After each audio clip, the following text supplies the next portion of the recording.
5 second. Start.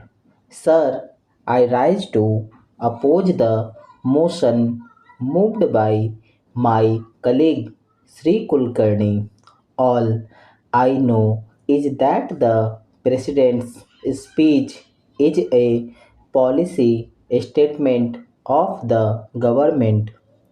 When I was listening to and when I was reading the speech, I would say I was very much disappointed just because I could not find any indication of any change in the policies of the government which they are following for the last 2 years.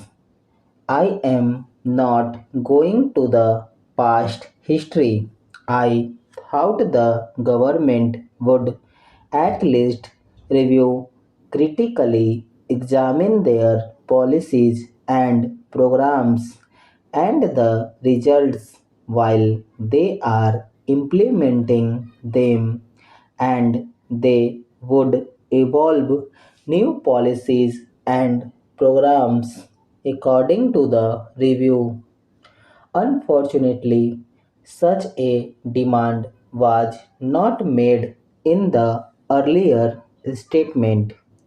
Instead of that, so far as I was listening to the speeches made from the ruling party, what I find is they are trying to justify them.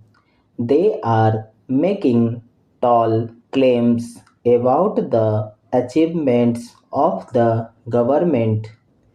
Of course, when a specific question comes, they also have some criticism to offer.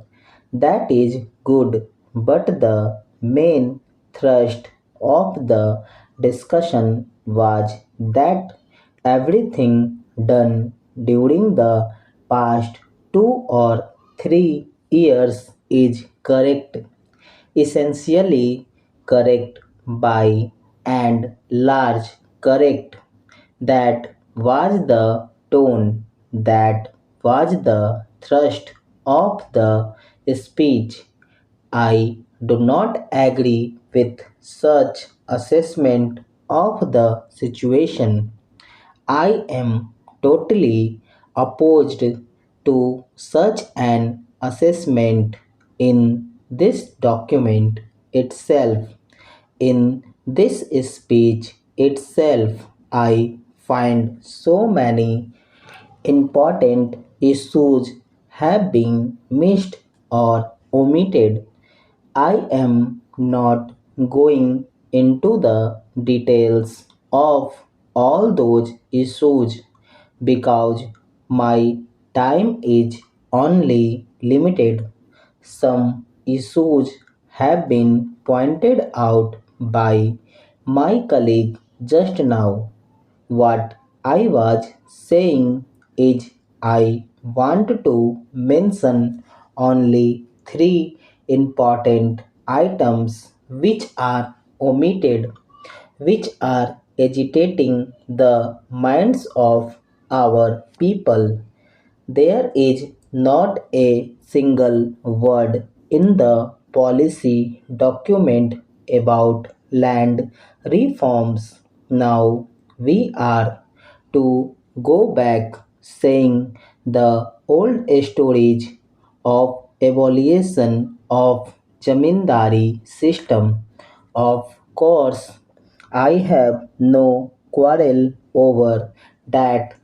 Let us see what is happening today in several states like Bihar and Uttar Pradesh, Himachal Pradesh, Andhra Pradesh, or Tamil Nadu.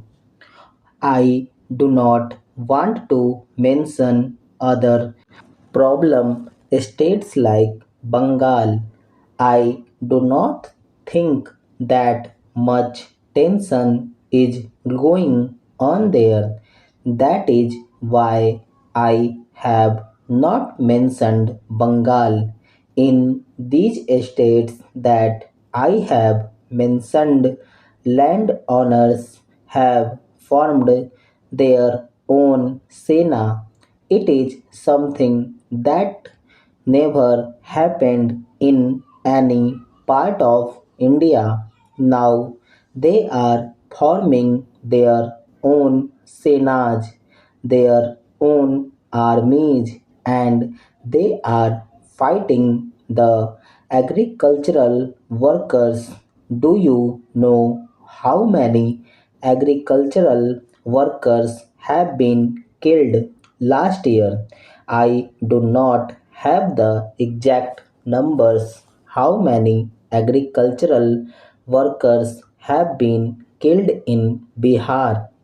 How many houses of agricultural workers have been burnt? Why? Because we are not earnestly implementing the laws that are passed, or because we are not earnestly making attempt to pass new legislation. Stop.